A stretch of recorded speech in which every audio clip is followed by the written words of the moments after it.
दोस्तों आदाब, जय हिंद, जय भारत। मैं हूं अकील खान, आप देख रहे हैं मिलेट टाइम्स। व्यूअर्स, जैसे कि आप सबको पता है, विश्व की सुपर पावर कहे जाने वाली शक्ति अमेरिका आज अफगानिस्तान से निकल रही है।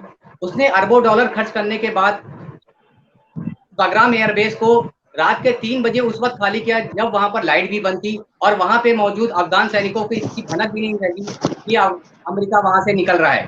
क्या है इसके पीछे का रीजन? क्या हम इसको ये समझे कि विश्व की सुपर पावर कही जाने वाली शक्ति अमेरिका अफगानिस्तान में तालिबान से हार चुकी है, जो इस तरीके से रातों रात वहां से निकल रही है? इस सब मुद्दों पर बात करने के लिए आज हमारे साथ दो मेहमान जुड़ रहे हैं, जिसमें हम आपका तारुफ करवाते हैं शहाबुद्दीन याकूब साहब से। शहाबुद्दीन याकूब साहब सलाम नेटवर्क से काफी साल तक जुड़े रहे हैं। अभी वो अपना यूट्यूब चैनल चलाते हैं, न्यूज नेक्स्ट नेटवर्क और ब्लूम बेस्ट नाम से, जिसमें कि वो दुनिया, देश की और विदेश की खबरों से हमको अवगत कराते हैं। डॉक्टर सलीम खान साहब, आप एक जाने माने कॉलमनिस्ट हैं। पहला सवाल मेरा शहाबुद्दीन याकूब साहब से है, इस तरीके से हम क्या समझे कि अमेरिका क्या तालिबान से हार चुका है कि जो वो रातों रात 3 बजे लाइट ऑफ करके वहां से निकल रहा है? जी अकील साहब, बहुत बहुत शुक्रिया आपका। सबसे पहले आपका जो सवाल है कि क्या हम समझे, नहीं बल्कि दुनिया पूरी अच्छी तरह ये समझ रही है जो आप कह रहे हैं। और हकीकत यही है कि अमेरिका मुकम्मल तौर से शिकस्त खा चुका है, हार चुका है। और जाते जाते जो पैगाम वो देकर गया, उससे और ज़्यादा अमेरिका के लिए या अमेरिका के साथ जो लोग 20 साल से अफगानिस्तान के अंदर थे, उनके लिए बहुत सारे मसाइल छोड़कर चला गया। इसलिए कि जिस अंदाज से वो निकला, उसने साबित किया कि उसने अफगानिस्तान में रहते हुए जो लोग उनके साथ काम कर रहे थे, उनको उसने इस्तेमाल किया। और जब आखिरी वक्त आया तो इतनी भी इज्जत नहीं दी उनको कि कम से कम उनके लिए एक हमदर्दी के एहसास जज्बात छोड़ के जाता। उससे ये हुआ कि जो अफगान जो नेशनल आर्मी है और जो उस वक्त की जो अशरफ गनी हुकूमत है और उससे उनसे वाबस्ता जो लोग हैं, इन इन सबको एक बड़ा ही एक तरह से नाउमीदी हुई। और उससे क्या हुआ कि उससे अफगान जो फौज है, यानी जो अफगान नेशनल आर्मी है, उनके उनको उनके अंदर जो एक एहसास था, एक खुद एतमादी थी, वो भी जो है बुरी तरह से मुतासिर हुई। और उनको लगा कि भाई अमेरिका हमें इस तरह से डिच करके चला गया कि जाते कम से कम हमें बता के जाता, हमें इज्जत दे के जाता, हमारे हवाले करके बगराम एयरबेस जाता, लेकिन वो ऐसे छोड़ के चला गया जैसे कोई चोर हो और रात की तारीकी में मुंह छुपा के भाग गया हो। तो ये तो अमेरिका ने साफ पूरी दुनिया में अपनी शिकस्त जो है खुले अल्फाज में एक्शन के जरिए तस्लीम कर लिया, इसमें कोई शक नहीं। दूसरा सवाल मेरा सलीम साहब से है। सलीम साहब, इससे पहले भी देखा गया है कि जब वहां से रशिया निकला था तो इस तरीके से हड़बड़ाहट में निकला था और वहां पर खाना जंगी का माहौल हो गया था। काफी सारे देश अमेरिका से ये बोल रहे थे कि आप तब तक वहां से ना निकले जब तक कि वहां पर किसी सरकार का गठन नहीं हो जाता है। तो आपको लगता है कि क्या ये जानबूझ के अमेरिका वहां से निकला ताकि वहां पर खाना जंगी हो, वहां का माहौल खराब हो और एशिया का यह खित्ता इसी तरीके से जंग के आग में जलता रहे? देखिए, ये सब साजिशी थियरी है कि भाई इसलिए निकला इसलिए निकला, और हर चीज में अमेरिका ने अक्लमंदी दिखाया ताकि खाना जंगी। सब बकवास है। मैं बोलता हूं, इससे पहले कि मैं आपके सवाल का जवाब दूं, शहाबुद्दीन साहब ने जो बात कही है कि जो अफगानी फौजी हैं, उनको ऐसा लगता है कि भाई उनके साथ धोखा हो गया और उनके साथ ऐसा नहीं होना चाहिए। सवाल ये है कि उन्होंने खुद अपनी कौम के साथ जो किया, कि अपने दुश्मन के आलेकार बन गए, अपने दुश्मन के लिए काम करने लगे, और उसके इशारों पर जो लोग अपने मुल्क की आजादी के लिए लड़ रहे थे उनको मारने लगे और अपनी आवाम को मारने लगे। तो मैं ये समझता हूं कि ये जो अफगानी हुकूमत है और वो जो फौजी हैं, उनको किसी शिकायत का कोई हक नहीं। जब आप अपनी कौम के ही साथ गद्दारी कर दोगे तो आपकी दूसरों के नजर में क्या इज्जत होगी? कोई इज्जत नहीं होगी। वो आपको क्यों बोलेगा? तो ये बात सीखने वाली है कि कोई भी कौम का हिस्सा, किसी भी कौम का कोई भी हिस्सा अगर जो है वो दुश्मनों का आलयकार बन जाएगा, तो ना उसकी कौम उसको पसंद करेगी और ना वो दुश्मन की नजरों में उसकी कोई इज्जत होगी, इसलिए कि वो जानता है कि ये तो गद्दार लोग हैं। तो ये इसमें बहुत बड़ा सबक है उन लोगों के लिए जो कि दूसरों को खुश करने के लिए अपनी कौम के साथ गद्दारी करते हैं। दूसरा सवाल आपने क्या किया?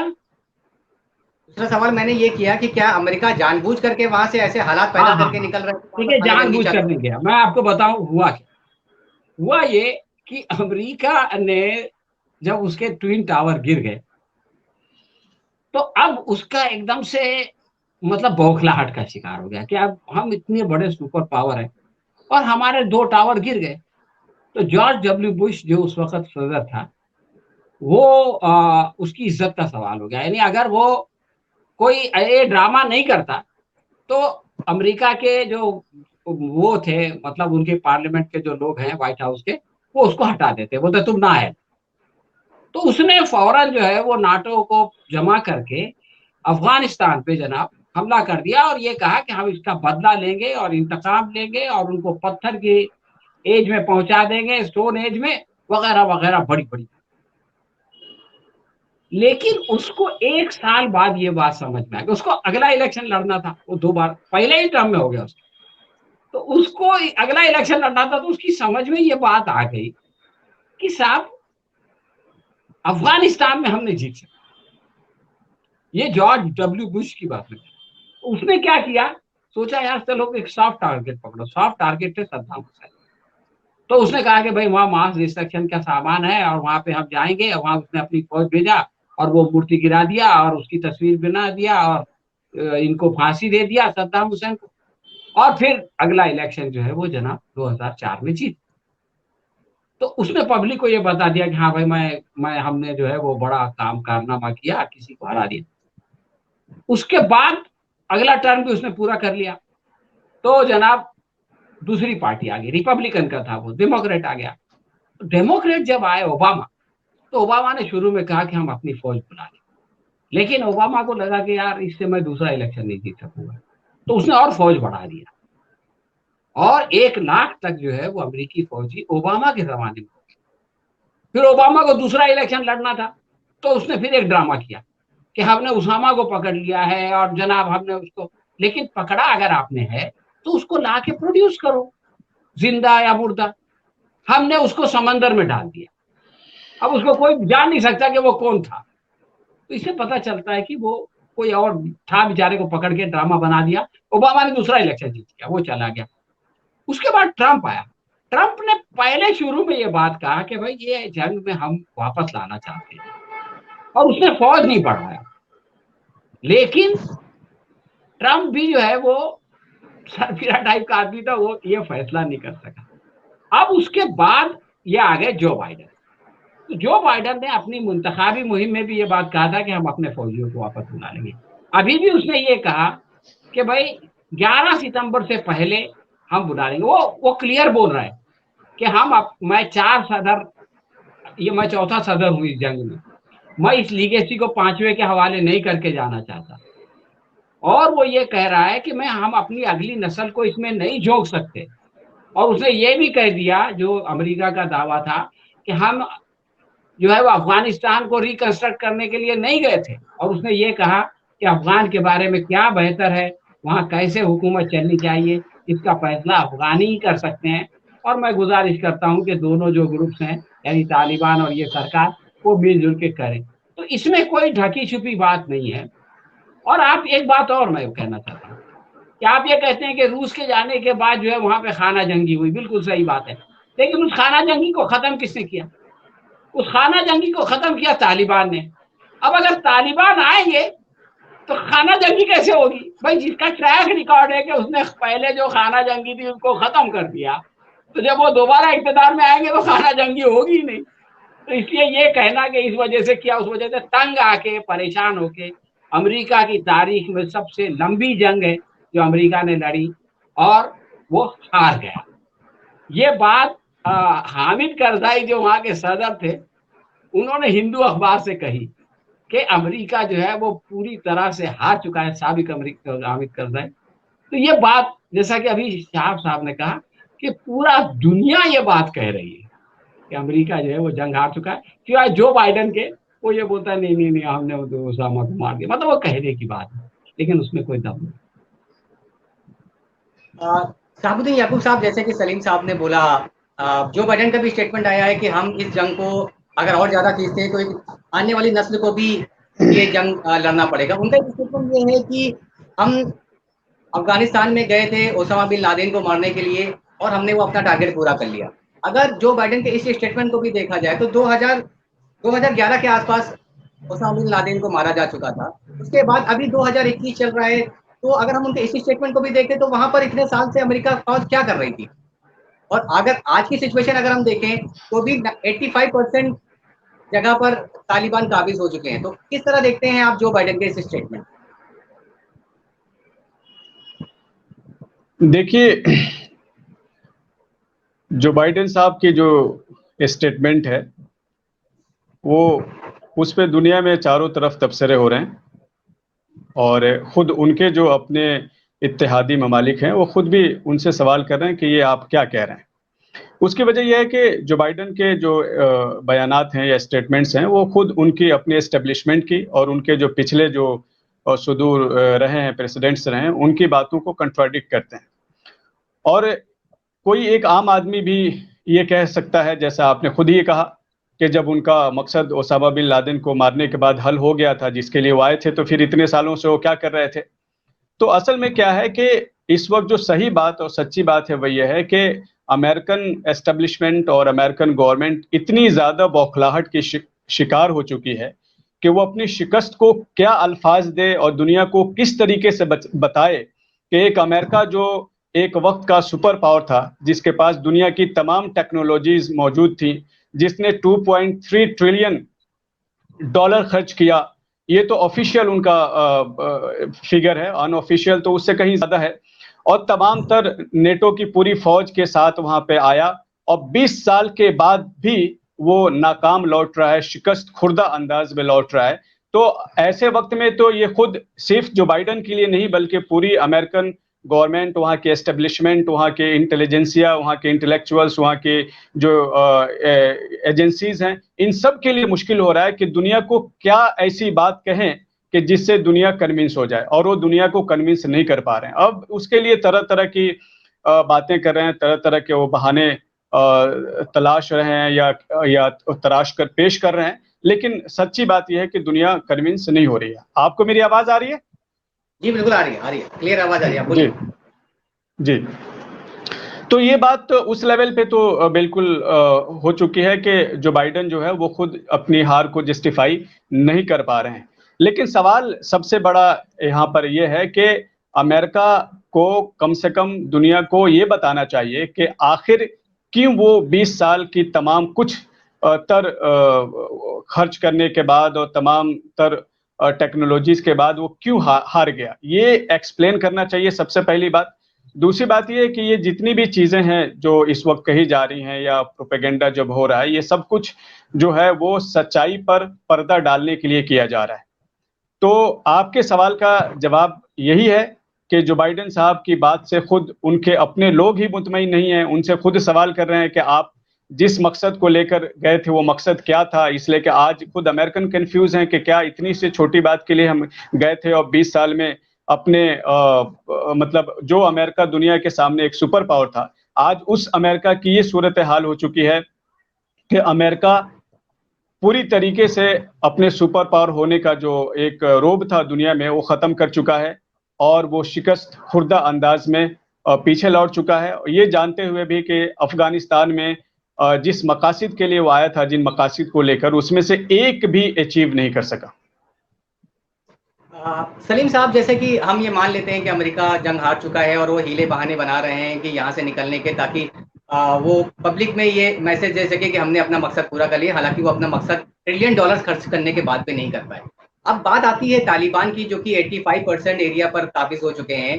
आपको क्या लगता है कि तालिबान, जिनके पैरों में चप्पल नहीं होती है, जिनके पास अच्छे हथियार भी नहीं होते थे, आज वो फिर से इस हालत में आ गए हैं कि आने वाले दिनों में वो काबुल पर भी हुकूमत करने के लायक हो जाएंगे? आपको क्या लगता है, क्या ऐसी ताकत है इन तालिबान के पास में जो कि एक ऐसी पावर को हरा रहे हैं जिसको जो अकेला नहीं था, अमेरिका सिर्फ अकेले नहीं था बल्कि नाटो की भी सेना वहां पर थी, उनको भी उन्होंने हराया। आपको क्या लगता है कि क्या ऐसी पावर थी तालिबान के पास?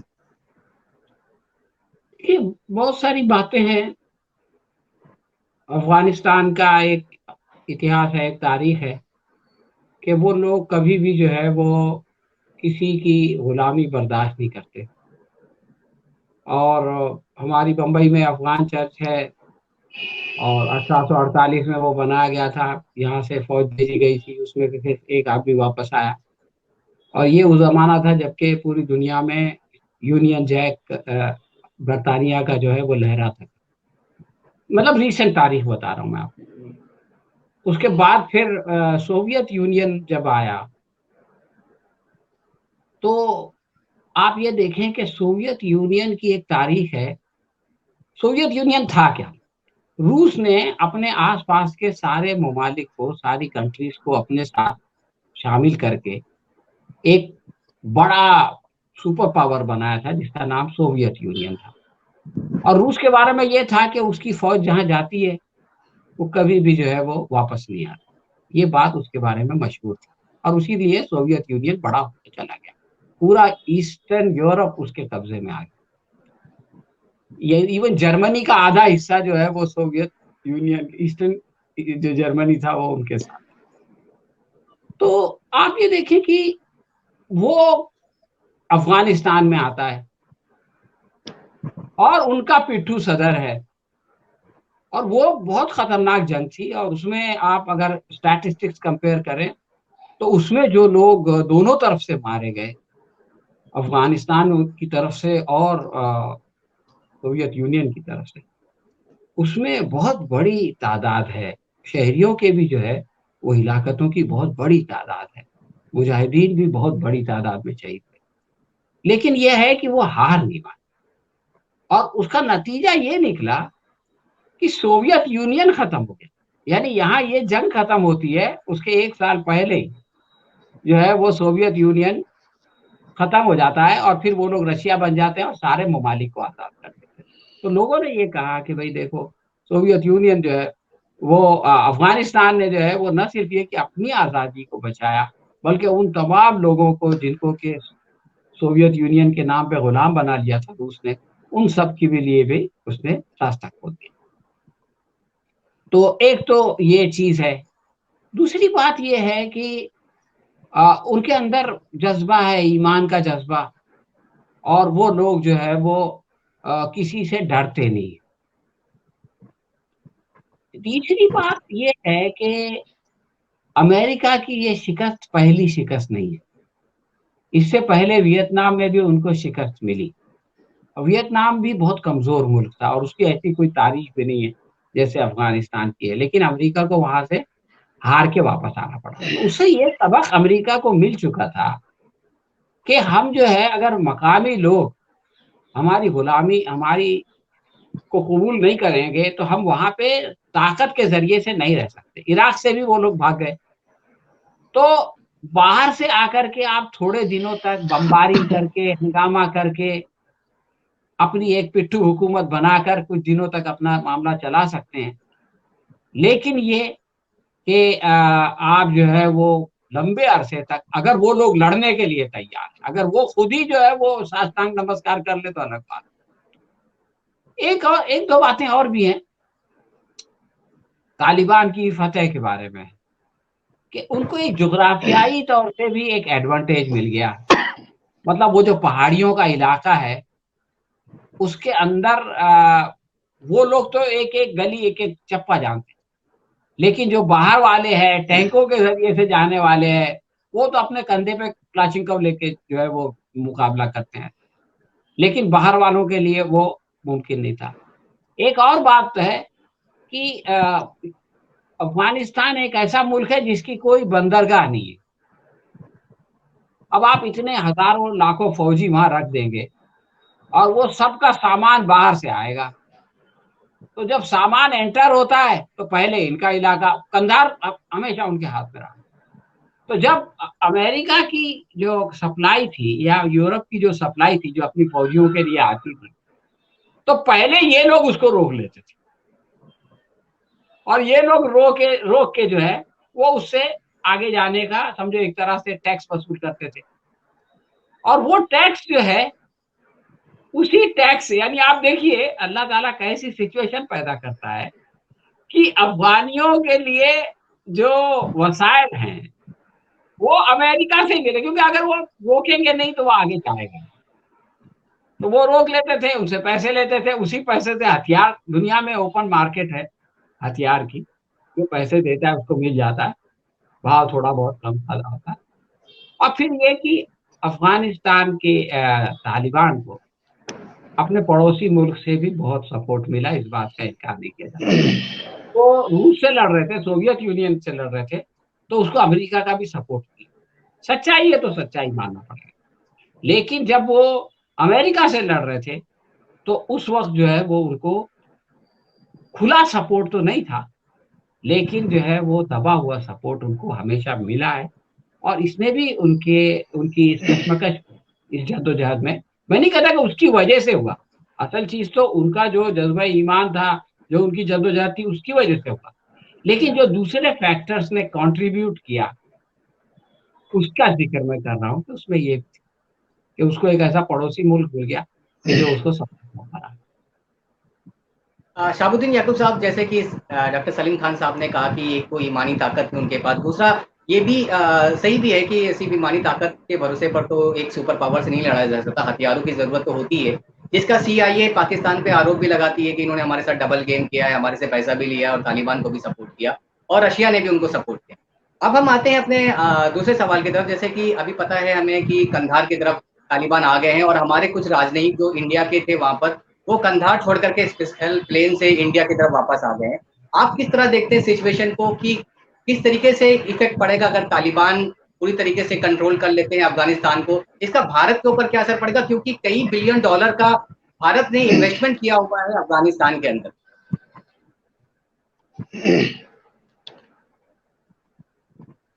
देखिए, वहां पे जो आपने सवाल किया, पहली चीज तो ये है कि अफगानिस्तान में इस वक्त जो तालिबान हैं, ये पहले वाले जो तालिबान थे उससे थोड़े से ज़्यादा मैच्योर हैं। मतलब ये है कि वक्त के साथ 20 साल के अंदर इन्होंने भी बहुत कुछ सीखा है और वो आपको कहीं ना कहीं दिखाई दे रहा है। पहला सवाल क्या था आपका, मैं थोड़ा मिस कर गया।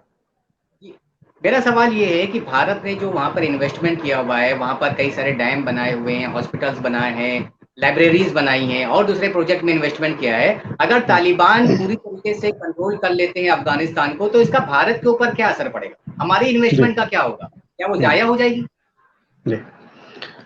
जी, तो इसका पहला पहलू मैं आपके सामने ये रखता हूँ कि सबसे पहले तो ये है कि देखिए, ये एक हारी हुई जंग है।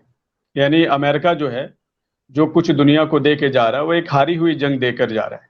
तो दूसरी की हारी हुई जंग किसी और मुल्क को लड़ना नहीं चाहिए। और इस पर आप साफ देखते हैं कि अगर बाकी जो उनके दूसरे जो नेबरिंग कंट्री हैं, जिसमें रशिया है, चाइना है, पाकिस्तान है, ईरान है, अगर इनकी इस वक्त पॉलिसी देखें अफगानिस्तान को लेकर, तो उसमें खास तौर से रशिया और चाइना और ईरान, इन्होंने खुद पहल करके अपने उनके साथ, तालिबान के साथ अपने रिश्ते को मजबूत कर रहे हैं और उनसे एक गारंटी ये ले रहे हैं कि आपका, अगर आप कल को आते हैं और आपका अफगानिस्तान पे कंट्रोल होता है, या जितने इलाके में आपका कंट्रोल हो चुका है, वहां से हमारे मुल्क के खिलाफ कोई भी जारहियत नहीं होना चाहिए, या आपके जो ज़मीन है वो हमारे मुल्क के खिलाफ इस्तेमाल नहीं होनी चाहिए।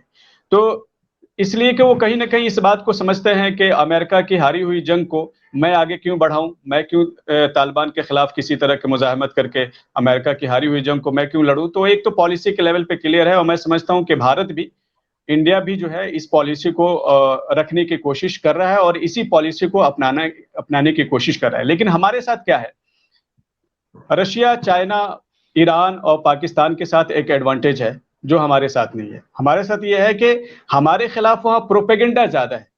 यानी कि भारत ने, आप देखिए कि $3 बिलियन का जो हमने वहां पे इन्वेस्टमेंट किया है, तो वहां सबसे ज्यादा भारत के खिलाफ एक नेगेटिव प्रोपेगेंडा है, जिससे कोशिश ये की जा रही है कि तालिबान के जहन में भारत के खिलाफ एक नेगेटिव इमेज पैदा की जाए और बहुत सारे लोग उसका शिकार हो जाते हैं।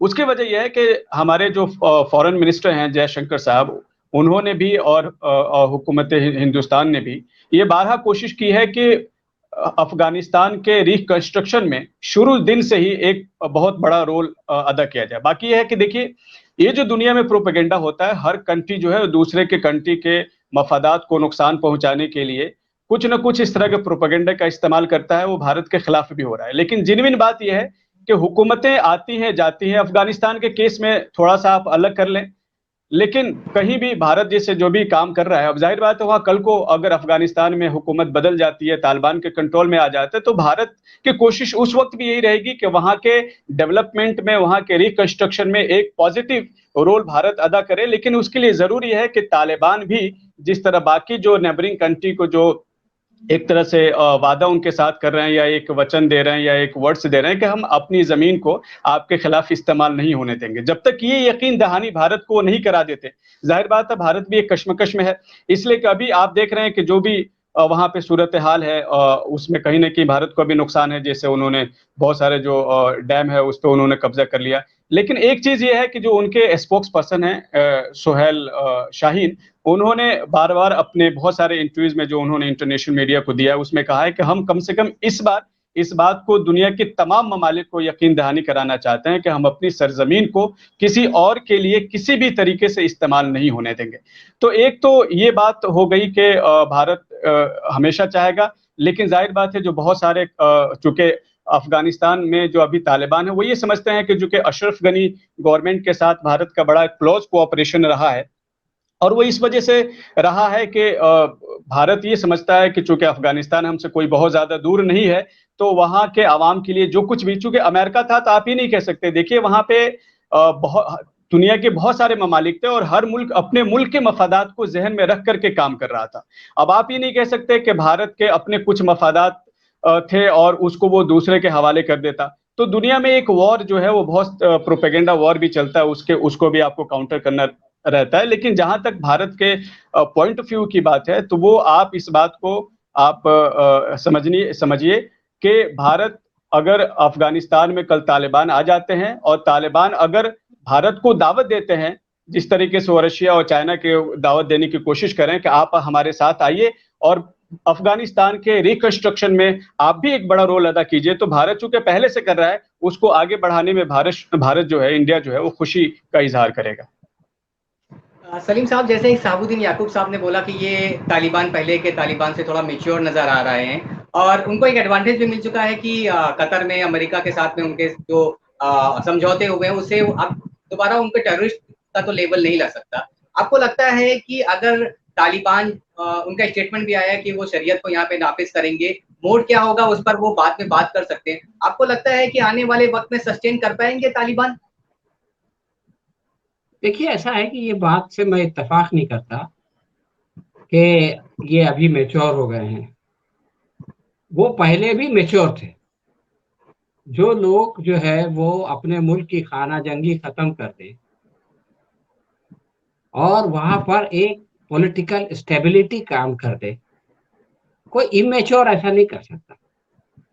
मसला ये है वेस्ट का कि पहले उनको तालिबान को हटाना था, इसलिए वो उनको बदनाम करते थे। अब उनको तालिबान से बातचीत करना है, तो कोई जस्टिफिकेशन तो होना चाहिए। भाई कल तक आप ये कहते थे, आप बोले नहीं। अभी क्या है कि अमेरिका ने एक नया टर्म डाला था जब बातचीत शुरू की, अच्छे तालिबान और बुरे तालिबान, मतलब जस्टिफाई करने के लिए कि ये अच्छे तालिबान है, ये मैच्योर है, वो पहले वाले जाहिल उज्जड़ थे इसलिए हम उनसे लड़ गए। ये सब बेवकूफी की बात ये है कि इसमें कोई शक नहीं कि आप देखें कि इंडिया का यूएस में एक सिफारत खाना है और 5 कॉन्सुलेट है। अमेरिका कितना बड़ा मुल्क है हम जानते हैं, 4 जोन है वहां, 1-1 घंटे का फर्क था। पहले ये ईस्ट कॉर्नर से वेस्ट कॉर्नर पे जाएंगे तो टाइम में 4 घंटे का फर्क है। उसके अलावा बाकी जितने हमारे पड़ोसी मुल्क हैं, नेपाल 1 कॉन्सुलेट, पाकिस्तान 1 कॉन्सुलेट, बांग्लादेश 1 सिफारतखाना और 2 कॉन्सुलेट। लेकिन अफगानिस्तान जैसे छोटे से मुल्क में एक सिफारतखाना और 4 कॉन्सुलेट। अजीब और गरीब बात है कि इतने छोटे से मुल्क में इतना, फिर ये कि $3 बिलियन यानी 22,000 करोड़ रुपया आप जो है वो यहाँ पे, जब सुप्रीम कोर्ट कहता है कि साहब जो कोविड में मर गए उनको कंपनसेशन, तो बोले पैसा नहीं हो, सब खत्म हो जाएगा उसका पैसा जो हमने उसके लिए रखा है डिजास्टर मैनेजमेंट के लिए, लेकिन उसके लिए 22,000 करोड़ रुपया हमारे पास। तो ये जो बात है ना, शहाब साहब कह रहे हैं कि प्रोपेगेंडा की वजह से लोग हो जाते हैं, प्रोपेगेंडा की वजह से आम लोग कंफ्यूज होते हैं, लेकिन जो सरकारें होती है ना, जो हुकूमत करने वाले होते हैं, उनके ऊपर उनके पास रियल खबर आती है उनकी एजेंसी से, वो किसी प्रोपेगेंडा का शिकार नहीं, प्रोपेगेंडा का शिकार करते हैं लेकिन होते नहीं। तो इसलिए तालिबान जो है वो किसी प्रोपेगेंडा का शिकार नहीं। देखिए मैं आपको 3 मिसाल देता हूँ। अभी मैंने बताया कि यूएसए ने जिस वक्त ये बात कही, यूएसए को समझ में आ गया था कि इनसे बातचीत करना है, तो ये कहा कि good Taliban bad Taliban. India का रिएक्शन ये था उस वक्त कि there is nothing like good Taliban. अब आप सोचिए कि तालिबान के जो लीडर्स ने ये ऐलान सुना होगा कि दुनिया में अच्छे तालिबान नाम की कोई चीज का वजूद ही नहीं है, तो उनकी राय क्या बनी होगी? उनको किसी प्रोपेगेंडा की जरूरत ही क्या है? यानी अमेरिका तो बातचीत कर रहा है और ये कह रहे हैं कि दुनिया में कोई अच्छा तालिबान है। दूसरी बात मैं आपको मिसाल देता हूं, पिछले साल नवंबर में एक कॉन्फ्रेंस हुई अफगानिस्तान के डेवलपमेंट के लिए, उसमें 4th फेज को लॉन्च किया गया।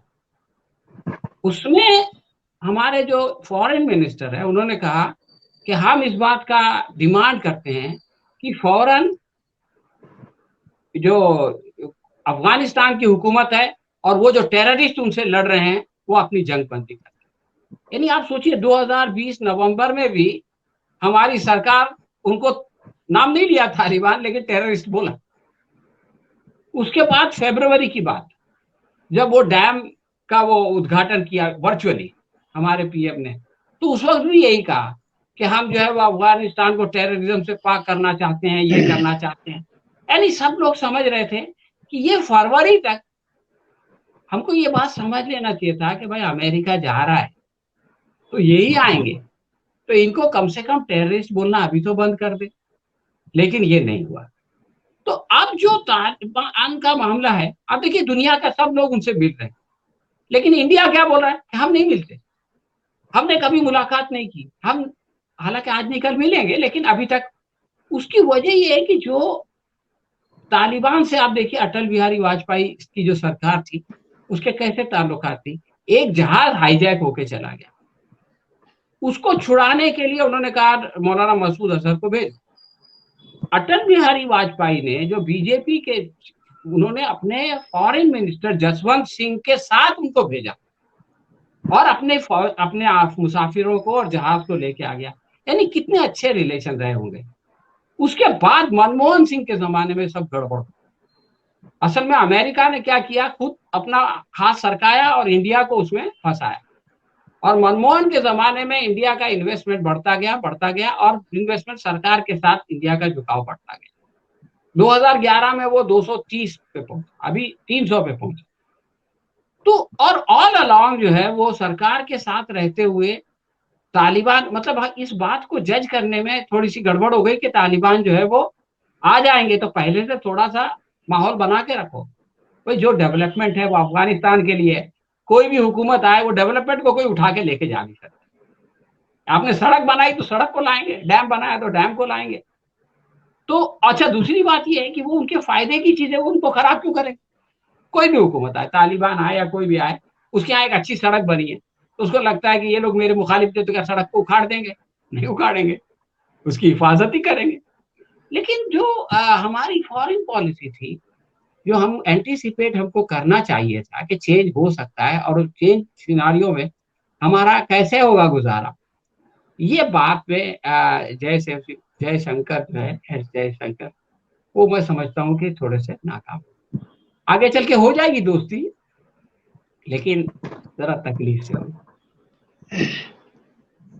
तो व्यूअर्स देखते हैं आगे जाकर के ऊंट किस करवट बैठता है। अभी तो हम ये देख रहे हैं कि अमेरिका किसी तरीके से अपनी इज्जत बचा करके अफगानिस्तान से निकल रहा है और तालिबान 85% क्षेत्र पर काबिज होने के बाद काबुल की तरफ बढ़ रहे हैं।